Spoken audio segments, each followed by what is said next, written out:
season. We're gonna put it in the oven at 375, about 15 minutes each side until it's done. Now for our prep for our soup. I'm gonna use 3 stalks of corn, but you're gonna take your corn to get the corn off the cob, and you're gonna take your knife, and you're just gonna cut it down.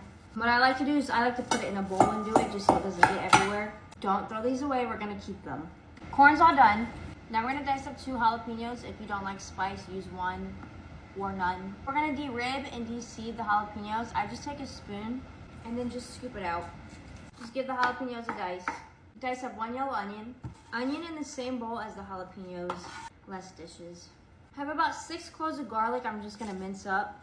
I have about 10 slabs of bacon we're gonna chop up to make bacon bits. Last thing we're cutting up, I promise, we have about 3 to 4 potatoes. We're just gonna chop these up about that size. Now we're in a pot on medium heat. We're gonna add our bacon and we're gonna let our bacon's fat render down because we're gonna use that to build flavor. Now that the bacon is all nice and crispy and then we have all this grease at the bottom, we're gonna take out the bacon but leave the grease. Now we're gonna build off of this bacon grease. I have salt, pepper, chipotle powder, and some smoked paprika in here. I'm just gonna add that in here. Also, it's only a little bit of salt, just because we can always add more, can't take out. So I'm gonna let these seasonings bloom for like 30 seconds. Then we're gonna add 2 tablespoons of flour. We're gonna make a roux. Let this cook for about a minute, minute and a half. Now we're gonna add our onions and jalapeno, our corn. Mix this all up so it's all nice and coated. Let this cook for about 2 minutes. Now we can go ahead and add the garlic. Give it a mix.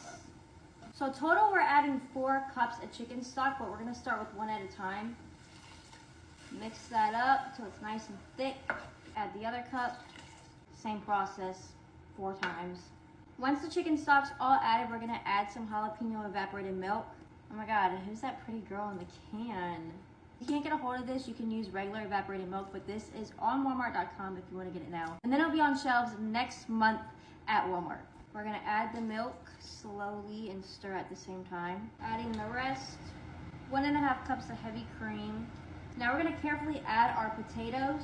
Potatoes are gonna thicken up the soup because they're starchy. Our ears of corn, we're gonna put that in there. This is gonna add a little bit more flavor. While that's simmering, we're gonna shred our chicken. I just take 2 forks, turn it like that, and then I just start shredding the chicken. Chicken's all shredded up. This is another reason why we're going light on the seasonings, because the chicken's seasoned, so we don't want too much seasoning and everything salty. So now the potatoes are fork tender. Fork tender means you can put a fork through the potatoes like that. So now we're gonna remove our corn. Now we're gonna take a potato masher and we're just gonna mash up the corn and the potatoes. This part is your preference. Some people blend it all up. We're gonna add the chicken. Mix this all up. We're just gonna let it simmer